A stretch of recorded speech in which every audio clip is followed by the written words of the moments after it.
Dynamic mic kasi yung gamit ko. Pag dynamic mic, Pagkakatapat, yun yung maririnig niya. Yung mga nasa gilid, hindi masyado. what's your question? Wait, ako lang ba? Medyo hindi kita marinig. Is my mic? Malinaw ka, yung sa akin. Ayan. Ayan, so hindi Yan. nakatutok. Dynamic mic kasi yung gamit ko. Pag Kapag dynamic mic, meron siyang direction, so halimbawa, okay. yung kapag kakatapat, yun yung maririnig niya. Yung mga nasa gilid, hindi masyado. Oh, Yun, I yun think yung opposite mine is niya. the same. Yung condenser kasi, yung buong room, kaya niyang i-capture. Nakaka-capture niya.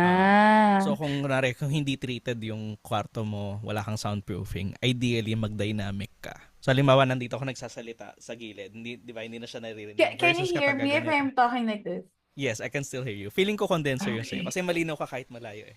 Ah, okay. So Okay, maybe condenser nga.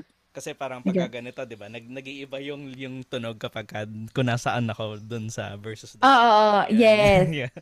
Mas